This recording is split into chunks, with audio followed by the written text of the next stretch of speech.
Jarhead Jabber. Here we are, man. We are back on Jarhead Jabber live right here on the face pages, the YouTubes, the Xers, the Instagrammers, I don't know where else we're live. We're live all over the place, but I'm looking forward to it. If anybody out there has questions, you have comments, make sure you put it down. I'll do my best to try to answer and or share your comment on here, but I'll do my best. I can't guarantee anything. But yeah, we're going to have a good show. I'm looking forward to it. We have none other than the Commandant, the National Commandant here. He's going to come on here in just a little bit. Just give us a little bit of wisdom, some of the things that he's got going on. And then we have a special guest from out in Las Vegas. You might have heard of him. I don't know, Ghost. But that guy out there owns the Leatherneck Club. He's running that. It's a good deal. And of course, we have a resident comedian here as well. So I'm excited. This is going to be a good time. So let's just jump into it. We'll bring TJ on and we'll say hi to him. I hit the wrong button. All right, let me try this again. Hold on. I brought everybody. All right. TJ, how you doing? Good. How you doing, AJ? You got hey, that's quite an intro you got there. I like that. You like that? Yeah. I was working, I was working on it. It might be a little long, but it's still pretty cool. No, it's kind of got a James Bond feel to it. It's got the it makes sense. Was that at a national convention? I think, it was. Right? Yeah. Perfect. So those were the pictures that I had starting out, so that's what we came up with, and I just stuck with them, and so far so good. So I can't complain. This is episode number 8 that we've done. Wow. Yeah. I think I was probably on one of the first ones that you did, right? Yeah. Oh yeah. In fact, I think you might have been on the very first one. I think you might have been busy that night. Whenever we were doing it live there at the convention, but I know you were on the second one for sure. So, yeah, it was a great conversation. I think we did fireside chat too. Yeah, that's right. Yeah.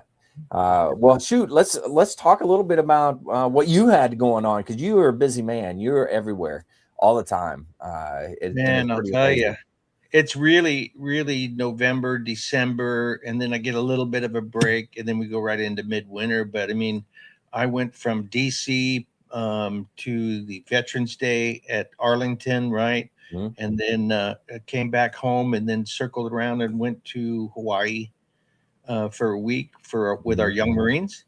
Yeah, and was at the Punch Bowl ceremony, and we had Marine Don Graves. I don't know if you know who that gentleman is. He was a flamethrower guy on Iwo Jima and Sharp as a Tack. Great guest. Wow. And then went right back there, came home, and the next weekend went to San Francisco for a birthday ball luncheon, which General Livingston, Medal of Honor General Livingston, was the guest of honor. Very nice. And Ghost probably knows he's a great guest, sharp as a tack. Mm-hmm. And he just has, he has that motivational general speak that he does, and some great stories, and then turned around and had a little bit of Christmas break, and then we finished up midwinter. So I've been home for a couple of weeks, got a little bit of a lag there. I don't know, you want to talk about midwinter? And we could we can talk about that for sure. I wish I could have gone this year, but I didn't get to. But you're going to fill us in and tell us a little bit of what happened. So it's your typical midwinter. Midwinter is a little different than National Convention in the form of, it's more of a staff meeting. So all of the state or department, as we call them, all the commandants and members come in, and then we have a big staff meeting, so to speak. And then we bring in Bob Borker, really is a great big piece of this, and Rob Brooks, who is the events coordinator, bring in some really good guests. We had the Honorable Ms. Devlin was there. She is from the Veterans Benefits Association, and she came in. Yeah, she was supposed to be slated for, I think, a 20-minute, and we ended up doing like an hour and a half with her. Wow. She's just was such a trooper. She came to the banquet as well. Great speaker. And really, it was kind of that. I was kind of sitting on the edge of my seat, because when you talk about veterans benefits and the things that they are doing for our veterans, which there's some really great stuff that they're doing and trying to roll Absolutely. things and new apps, and the VA is always changing. But for me, it's like, oh, I'm wondering about our members, about how aggressive they might be on the question and answer period. But Oh, right. everybody's just really good professional. She answered a lot of questions, and we really had a great time with her and great experience. If you ever get a chance to talk to an undersecretary like her, take it up, because she has a lot of answers for you for sure, and she's really good. And we usually have the Arlington rep there too, so gives us some updates about your burial benefits, and we get some updates about Arlington, because the Pentagon City Sheraton is right there on the Arlington. So my window from most of the rooms on the north side face Arlington, and so they're expanding Arlington now because they're running out of room, and so that was a cool thing. And then really, I think the topper of it all is we had a huge announcement that Bob Borka and I and the Marine Corps Association have been working on for probably close to a year. And right now, the Marine Corps, and I can say it now because it's the cat's out of the bag, so to speak. For those who are listening here that weren't there at midwinter, didn't get that scuttlebutt. The Marine Corps Association is getting out of the business of the Marine shop. So if you've been to Q-Town before, the Marine shop, they sell all the high-end stuff for Marines and also provide uniform services. Well, there was competition between the Marine shop and obviously the exchange on the base portion. Right. So it was just the right timing for everything. And the Marine Corps League has been looking for a place to call home for a lot of years, probably 10 years. We sold our brick and mortar store at and then we took that money, the board took that money and put it in a Morgan Stanley account and tried to get some good investments going with it. And so we made a deal with the Marine Corps Association to buy the Marine shop. So, wow. Yeah. So that's a big deal. That's 16,000 square feet in that building. And so they're going to keep the Marine shop, the name, and the exchange has purchased that.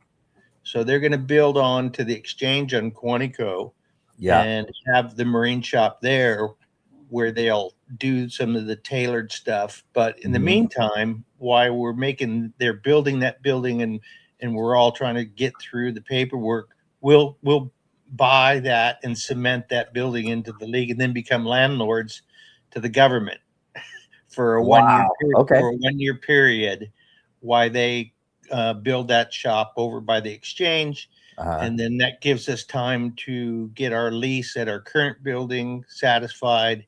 And then next spring we'll move into the Marine shop and be in Q-Town. And I think that's just really an exciting piece for us because we were watching when General Girardi came up and made that announcement from the dais and said, we're glad that this partnership, of course, that partnership, we're in modern day Marine with them. Right. Yeah, absolutely. Yeah. And so it's just another way for us to build that relationship along with building that relationship with the Marine Corps as well and continuing that path forward. But it's just going to be so nice being on Quantico and Q-Town. So, it's still it's a separate city. It's kind of a weird deal. It's a separate city, but still part of the base. It's on the base. It's a separate city, but on the base. It's weird. Yeah, very strange. Have you been in Q-Town? I'm sure you have. I have. Yeah, I've been to Q-Town. I've gone to the Marine shop. Well, I've walked up and down that whole area there several times, but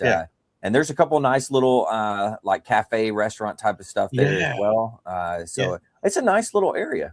I always go around the corner. They have a barbershop there. Yeah. And it kind of reminds me, and it's ran by I think they're Filipino or Asian or Korean or whatever, but it's that old school kind of feel when I was in Camp Schwab when I would go get my haircut. So I stopped by there all the time to get my haircut. And very nice. Yeah. Yeah, they do a great job. So that took a long time to do, but obviously it's really plays in our favor for location. We're going to be around Marines, and we're going to change the storefront up a little bit because people will come in thinking it's still the Marine shop, and then we'll offer some things too in that storefront to get people in there, and hopefully so that's maybe have a Go ahead. Sorry, the building itself is actually going to be where the offices and stuff are, correct? For the league? Yeah, so there'll be a little storefront, just like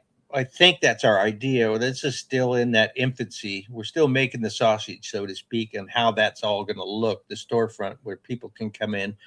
We can't get in the business, obviously, of competing with the exchange, but we can offer some things in there to get people up. Maybe have a koozie there, or cozy there, where you can put in an application or something to join the Marine Corps League or something. And then we have our ship store too, right? So we have a lot of those exclusive Marine Corps League items that we sell with uniforms and all that kind of stuff. So really a great move for the Marine Corps. But for the Marine Corps League. Cool. But I like that they're going to be located right there at Quantico. I mean, that's where they're making the big decisions and doing a lot of the big stuff. So and we're right around the corner is the Marine Corps Association's building. So we have such a large area. We'll look at possibly making some offers for other veteran service organizations or other military service organizations, maybe to come in and partner with us and rent the space within there so we can all be inclusive. So all of those things are, it just really opens up what we can do.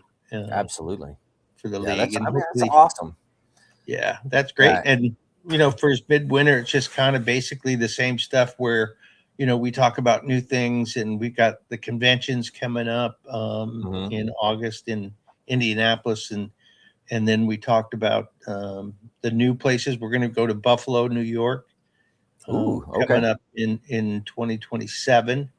And then there's a couple, we'll know more on 2028 here fairly soon where that's going to go, but I'm not quite sure of the quadrant. I think it's the it's the north or southeast quadrant. So Florida, Alabama, Tennessee area. So the Magnificent Seven area. Yeah, I just noticed that the other day. The Magnificent Seven, or somebody put the Magnificent Seven because there's 7 states there in the southeast. So they just got done with their division. We're in full roll of division conferences and department conventions going on between now and May. So it's packed up. I mean, there's a lot of travel. Bob just got back from the Southern Division. They had their conference down there, and so travel.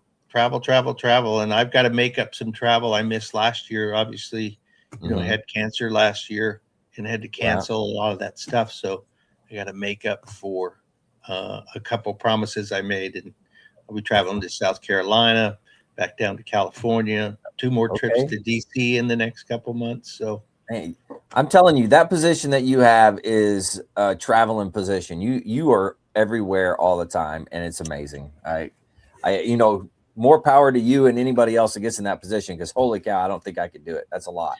It is a lot. And I think really when you get the support from your spouse and your family, that is really important, because that allows you to go do that veteran connection. And that's really what it is. I mean, this as well as I do. These days it's all about networking. True. And shaking hands and getting business cards and getting leads and things like that. One of the leads that I got, we were talking about networking. I got 2 short stories for that. Yeah. One was last year during the inauguration ball. I had met Chef Irvin. He's a celebrity chef, right? So he has the Irvin Foundation, which he travels. You talk about me traveling. This guy goes all over the place. But I had met their chief of staff, and we talked about, hey, you guys need to come into Modern Day Marine and set up a booth at Modern Day Marine with your foundation. And we kind of lost a little bit of track with each other. Obviously, there's so much stuff going on, but we were able to make contact again. They are going to have a booth at Modern Day Marine. The foundation, the Irving Foundation, will have that. That's and awesome. We're in talks now too, because I think he'll be there, and so we're going to kind of escort him around the floor. You've been to Modern Day Marine? Yeah. A big deal. Lots of stuff. Lots of fun stuff. It is amazing, the stuff they have there. I mean, it's wild. If for anybody out there, if you haven't gone, you need to go check it out. It is. Cool. It is something when you hit the top of the escalator and you look down at the floor and you just see all the new technology. Yeah. And then a guy like myself, who was an 0311 back in the old days where we were using the Vietnam gear. This new stuff they've got is just incredible every year. I told General Girardi, I said, I wish I was Doc Brown and I could go back in the DeLorean and take some of that stuff back with me, because my back would probably be a little better. I don't know about, maybe, who knows? But my feet would be. I wouldn't have to wear those old black leather boots that we used to have back in the day. But that was a good one. And then on my way home from Modern Day Marine, I was in Atlanta Airport, and I ran into a Marine that I don't know if you know or not, but his name's Cody Alford. So Cody lives up in my neck of the woods. He was in the original group for MARSOC Marines back in 2004. He's a Fallujah Marine. And I think he is the fastest E8. He did E8 in 11 years. Whew. Yeah. Wow. So then he had the medical out, because I think he had some TBI going on and some other things. But I was able to coin him, and then he put my coin on his, and he's got a big following, obviously, because MARSOC guys, they all like that. But he's a motivational kind of a speaker guy, great guy. Okay. Didn't want to take a bunch of, but met him in the airport. It's just one of those networking things that we do, and wow, that makes the world go round in our circles, right? It's just who you pull out old cards. Oh yeah, I know this person, and you make these connections, and then next thing you know, that comes up with membership and what are you guys all about, and so those are the things, and then plus being able to go talk to all of these veterans and all of these active duty Marines and stuff. That's the best part of my job. It's one thing when you're active duty and you sit there and you talk to the Sergeant Major of the Marine Corps, but when you're kind of that veteran, it's a different relationship. Yeah. And both with General Smith and Sergeant Major Ruiz, both of those guys, there's no doubt in my mind that the Marines are in a good spot. Yeah.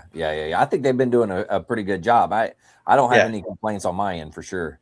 And they're taking care of the base housing, and they've got some down payment. I was on a Zoom with Department of War and the housing development, and and they've got a $1.2 billion down payment on working on renovating all of these and demolishing all that old black mold that's in some of those barracks, and they're taking care of their own. And Marines, if we had a good meal and a nice place to sleep, that's all we need. Yeah, it's amazing what Marines will do for a good meal. Just a good place to lay your head. Marines will go anywhere and do anything for you, I think. And that's a good time right now to make sure thoughts and prayers are with, I think, the 31st Muse on their way over there. That's right. To the Middle East, and it's kind of a strange time now, but they're always in our thoughts and prayers. Absolutely. Well, speaking of feeding Marines, we do have Ghost here, and I'll pull him up real quick here. This is Ghost, man. Tom Martin out there in Las Vegas, Nevada. The Leatherneck Club. Good afternoon. You doing all right today? We're doing well. It's Monday, so the Leatherneck Club is always closed on Mondays. So this is a great day for me to do things just like this, where I can dedicate a few moments out of my day to make sure I can do things like this and spread more word about what the Leatherneck Club does in Las Vegas, why we're here, what we're about, and share the camaraderie, the brotherhood, the sisterhood, and why we exist. Absolutely. Yeah. You know, I've only heard great things about the Leatherneck Club. I've not had the opportunity to go visit yet. So in my next trip to Las Vegas, you can bet your bottom dollar I'm going to come visit. So I hope you do. I've been doing this now for about 15 years. The bar was established 38 years ago. And so I've been doing it for the last 15 years. And the number one thing that we get to do every single day is welcome Marines in. And that's our job. That's what we do. We welcome Marines in. I would say 40% of my patronage every day is from out of state. Wow. And that's crazy, right? Yeah. But you got to think about it. It's Vegas. True. Yeah. And Marines are traveling to Vegas every single day of the week for whatever reason. This weekend's NASCAR. A lot of Marines in town for NASCAR, right? Right. Yeah. Rodeo season. Last week was a big construction convention. A lot of Marines are in construction, concrete work, things like that. So we get a lot of our customer base is actually from out of state. Wow. That's really awesome. It is. Yeah. It's a very unique thing. Because I don't think everybody in, most restaurants and stuff can say that necessarily. No, I agree. I mean, Las Vegas is a tourist town. There's no doubt about it. And if it wasn't for our locals, we wouldn't be in business. So give kudos to where kudos is due. Our locals are the ones that keep this place alive. But it's those travelers. It's the reunions. It's the, just the people who just want to pop in and just see the memorabilia, or bring a family in for lunch.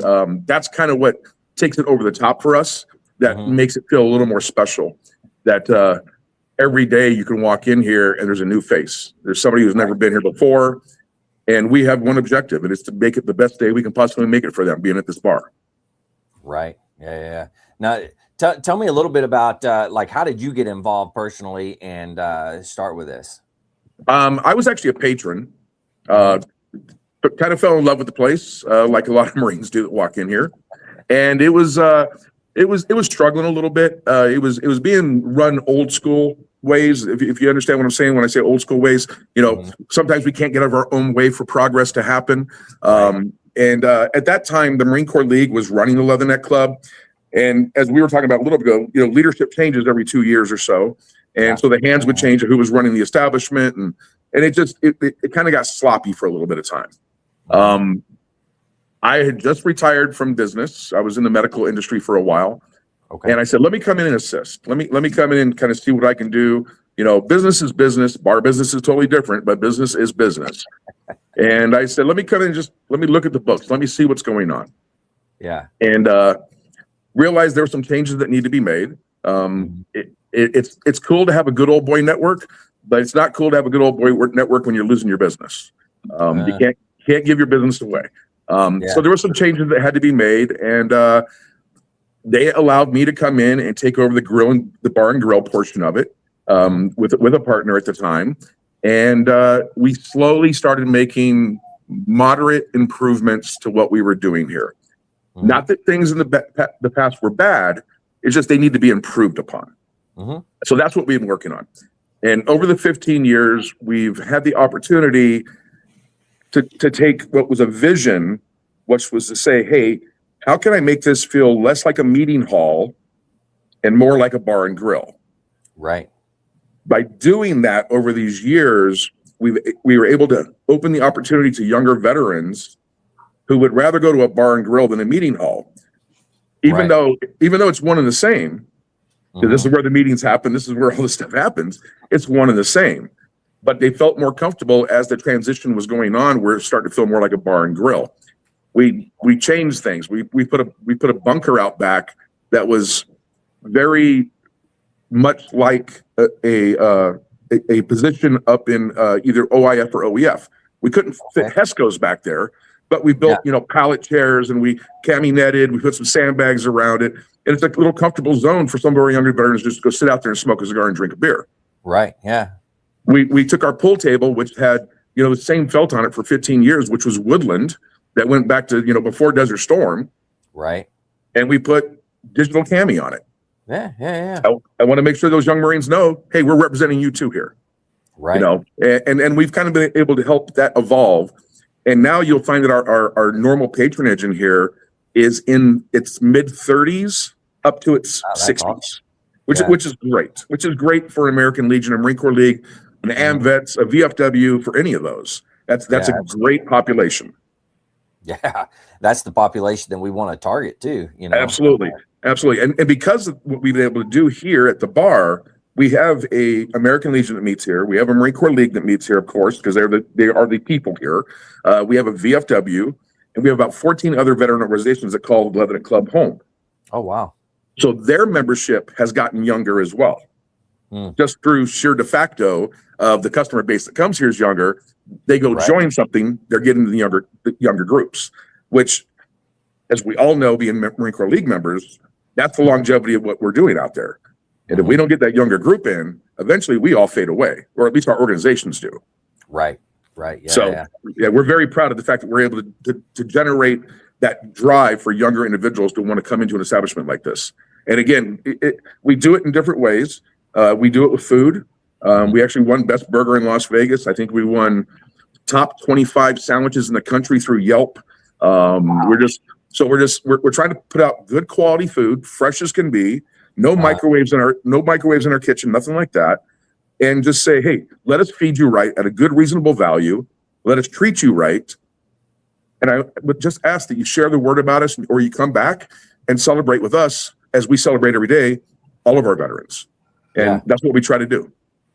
Ah, man, that's incredible. And I know, TJ, you've gone out to the club before and everything. From your perspective, what do you see? Yeah, and I'll tell you what.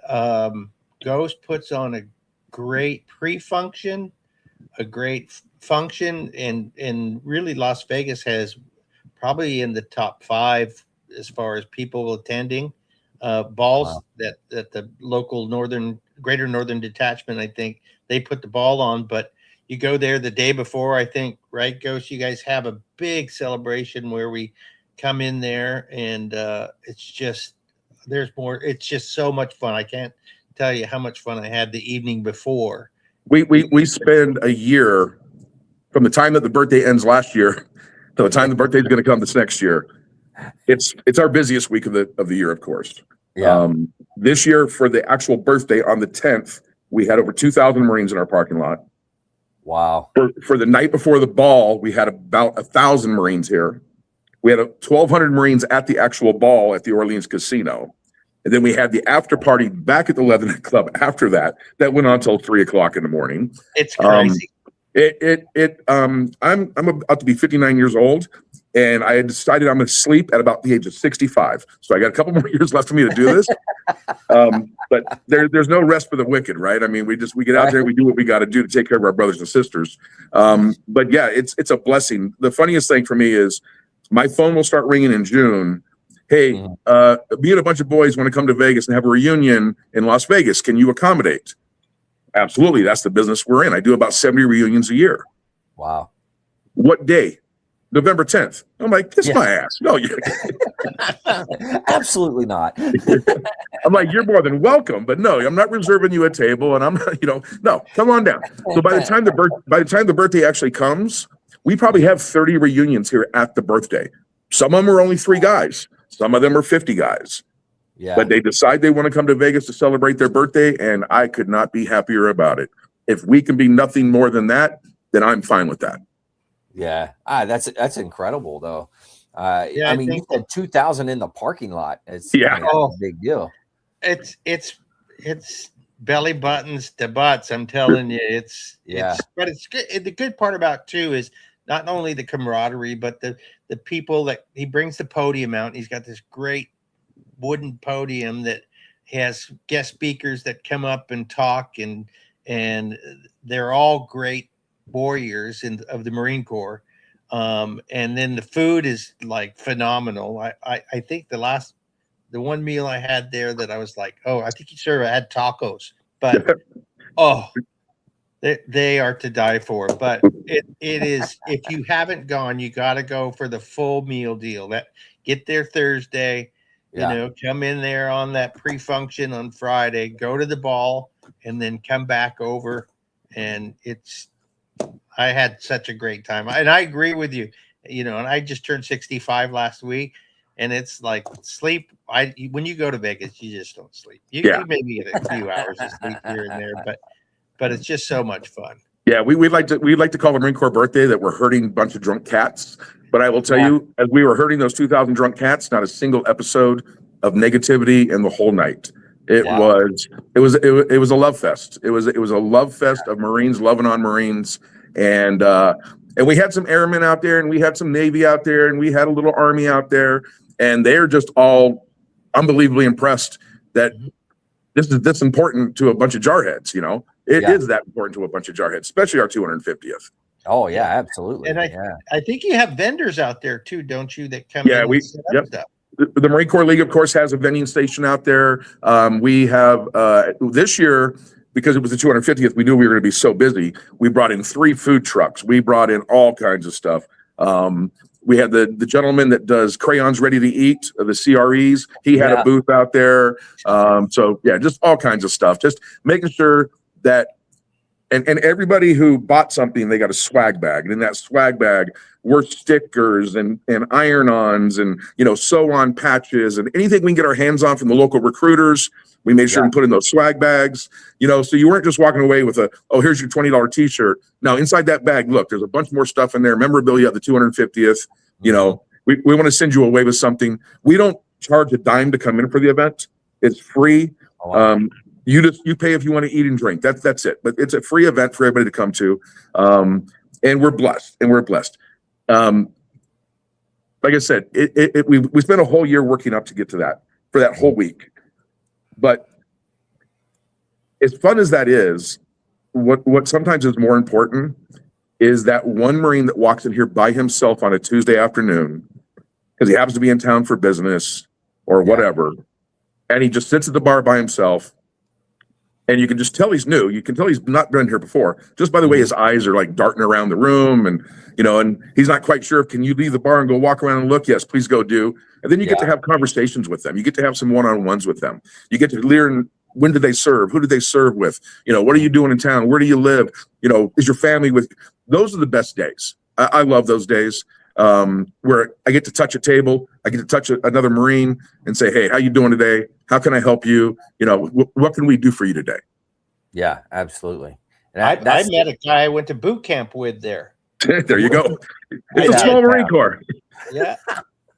I didn't remember him. We started going over, when did you graduate boot camp, and what series were you in, et cetera, et cetera. It's like we were in like next door squad base, and it was just wow. That is wild. Holy cow. Now, Matt was asking, how big is the restaurant? So we're not that big. As funny as it is, we're not that big. We're about 2,800 square feet. We have a max capacity of 214 patrons on deck at a time. We are separated into like a dining hall and a bar zone, but you can eat through the whole facility. Where I'm sitting in right now is the dining area, which is our main museum side, which starts with World War I and goes all the way through Desert Storm. The other end is where our OIF, OEF section is down there, and our challenge coins and everything, and a lot of trinkets in between. But the dining hall section for me is kind of, I'm not going to call it the important zone. It's the more, it's the quieter zone. It's where people want to get away from the loud noise of the bar. They come on this side, but it's also where our Vietnam cases are. And right now, that's like I have 3 or 4 Korea War veterans that still come to the bar, but I have a bunch of Vietnam veterans that come to the bar, and it's a very special place for them to be able to have a table near the Vietnam cases. Yeah. So when they come in and there's all the tables by the Vietnam cases are taken up, they get a little disheartened because they're like, I really want to sit next to my case this time when I came in. But it's a very sombering area over there because a lot of them haven't talked about it with their families. They don't want to talk about it with their families.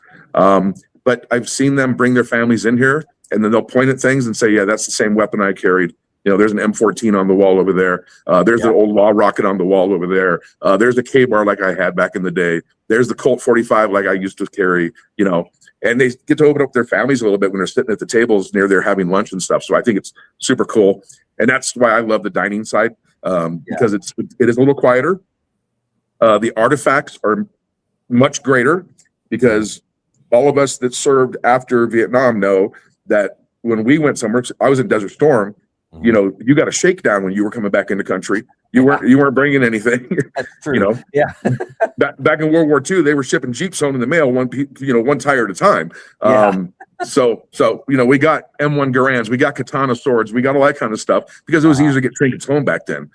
So it's a special zone back here, and I like I said, I have one chosen Reservoir Marine who's here every single Friday night. He drives himself here, which we're all scared to death about.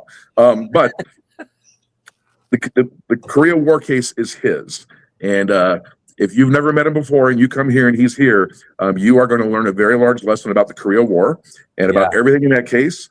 And you will sit there and you will be so happy that you had that conversation with him. Wow, that's incredible. Yeah. And you talk about, family members getting to come in and see the artifacts, see the different things, and Marines pointing it out to them. That's what I do on the podcast, is I interview veterans and have them tell their stories, not only for them, but and to archive it, but for their families. And I don't know how many times, because you were saying it, it's hard to talk to your family about this stuff sometimes, but you sit down with another veteran, you get in a place like the Leatherneck Club, it becomes so much easier to talk and so much easier to kind of just let that stuff go. Absolutely. That's just an amazing thing to me. Yeah. And again, we have one objective: make sure Marines have a good day when they come here. Make sure that they're taken care of. Half of my staff are Marines. Both of my managers are Marines. A couple of my bartenders are Marines. I've also hired a Navy guy and an Army guy, and I try to hire a little bit of everybody here. I always say I hire the handicap, so I get that double tax write-off. I love it. But yeah, so the employees can talk the talk and walk the walk as well, which makes it a lot easier. Yeah, absolutely. Man, that's incredible. You got to get down there, AJ. That's all I'm going to say. You know what? I feel like just jumping in an RV and heading that way right now. Just don't do what a lot of Marines do. Don't show up here on a Monday. We're closed. I've been tagged in so many photos online at the Leatherneck Club, standing outside of our locked doors saying I came on the wrong day. Oh man. So is Monday the only day you're closed? That is the only day we're closed, except for Easter, Thanksgiving, and Christmas. Okay. Yep. Wow. And you're there most days, or? I am here most days, most hours. Yes, I try to take a few days off here and there, but most of the time you'll find me here. Okay, very nice.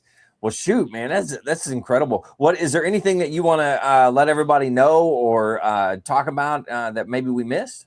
No. Hey, if they're traveling to Las Vegas and they're looking for something to do while they're here that might make them feel at home, find us on Facebook. It's the Leatherneck Club of Las Vegas.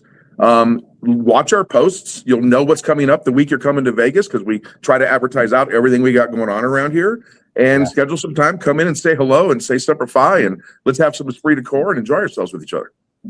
Very nice, man. I'm sure everybody out there is excited about it. I know I am. I'm definitely excited about it, but man, that's a good deal. I love it. Thank you. Well, TJ, Ghost, what do you guys think? You want to hear some good jokes, or you want to bring this guy in here? We can bring Matt in, and Matt can talk to us and tell us some funny jokes. Well, tomorrow is the day. I mean, he's promoting that green shirt, so it is. Yeah, look at that. We got St. Patty's Day going on. He is prepared. I'm ready. Hey, it's nice to talk to you guys there. Good to see you as well. So, of course, tomorrow is just another day to to drink. Just like we need an excuse for one, right? Cheers. St. Patrick's Day. I've prepared some St. Patrick's Day jokes for you. All right. Okay, ready? So, what do you call a leprechaun prank? A St. Patrick. Oh, geez. Where's your drum and cymbal, TJ? Shut up, boom. So it's dad jokes, are we? Yes. So why do leprechauns? Why are they so hard to get along with? because their temper is short too. Oh God. Oh, I crack myself up. I don't care if anybody else laughs. I get a kick out of these. Somebody has to, right? Yeah, exactly. What do you call a leprechaun's vacation home? I don't know. A leprechondo. Oh God.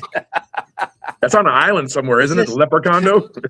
Is this why, Matt, you only do one show a night? Yeah. You're doing good.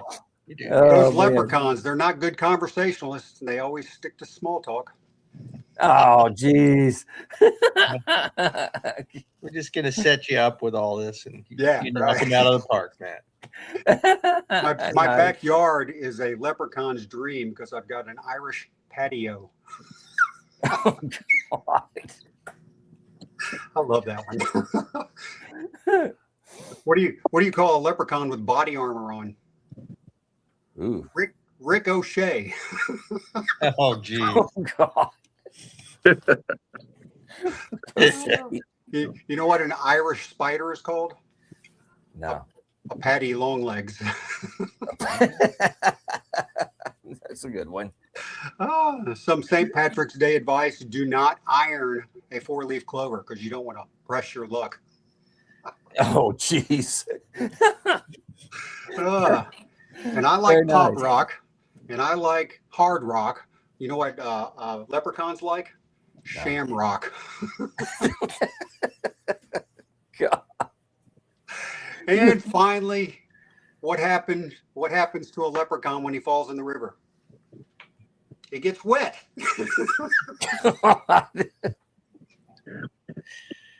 Matt. You know somebody's at home writing every one of these down. Well, Yeah. They're going to be good for tomorrow. They're going to be good for tomorrow. So if you didn't get them all, you can always watch us again. This will be posted, and we'll make sure we get all the links out there to everybody. It'll keep playing. So this is episode number 8, moving right along, man. It's been pretty wild doing these episodes, so I'm having fun. Hopefully everybody out there is enjoying it and getting something out of it. From your perspective up there, TJ, what do you think about the podcast so far? This one or all of yours? Well, I was talking more of this one, but we could talk about this all one of is. them. Yeah, absolutely. You know what? You brought in your closer. I mean, that's always good. You start, you get going with the league, and then you get Ghost in there talking about the Leatherneck Club. By the way, I do advise everybody to go on Facebook and start following the Leatherneck Club because I find out some information there on what's going on, and because I travel through Vegas, and you never know when I'll pop up there or anybody else. So it's a good place to do. Follow the Lost Art Project too. Follow Matt. Matt, you got a comedy store going on somewhere? I do. Or something? I do. But it's social awesome. media. I think this is the kind of stuff, the camaraderie, and then kind of filling in some spots about what we're doing in life and that kind of thing. It's always great. This podcast is awesome, and I appreciate the invite. Yeah, absolutely. You're welcome anytime. I mean, you run it, so you just tell me, and I'll say aye, sir, and I'll keep marching. So I got 6 months left in Indianapolis. That's the end of my 2 years, and then I'll become national junior pass for a couple of years, and who knows what I'll do next. Maybe I'll go on the road with Matt. There you go. He needs a roadie, Yeah. Somebody pack his gear around, getting prepped for the shows. I have a feeling my road's a dead end. A short one? Yeah, a short one. That's a leprechaun road, a short one. That's nice. Well, hey, everybody, thanks for coming on and doing this. Is there anything else, parting shots for anybody, if you want to say anything else before we close this one out? Matt, you got anything? Well, TJ, I'll see you in Indianapolis, and it's on my bucket list to go to the Leatherneck Club, so, Hey, thank you for the honor of being on here. I appreciate it very much. Anytime, Ghost, anytime. And we're going to get you on the other podcast as well sometime, so it'll be a good time. All right. Awesome. Sounds and great. TJ, anything else? No, I'm good. Thank you for having us on. It's always good spreading the word for the Marine Corps League and what we try to do for our communities and our veterans. And we appreciate what you do for the veterans as well. Thank you, TJ. Much appreciated. All right, fellas. Thank you very much. I'll close this one out the same way I do all of them. For everybody out there, if you're struggling, need help, anything like that, don't forget the VA does have some good resources. You can dial 988, press option 1. You can always text 838-255 or go to veteranscrisisline.net, click on that chat icon. Any of those options will put you in contact with somebody that can help you out. But remember, one veteran life lost is one too many. I care about you. I know all these jarheads here care about you. Just so please reach out for help. And if you're out there, you're not struggling, reach out to the buddies you serve with, ask them how they're doing. If they need a helping hand, please give it to them. All right. Amen. One last time. Thank you. Thank you very much. Don't hang up on me. Just stick with me through the outro. Then we'll be back. But to everybody out there, stay motivated. Change your socks. Semper Fi.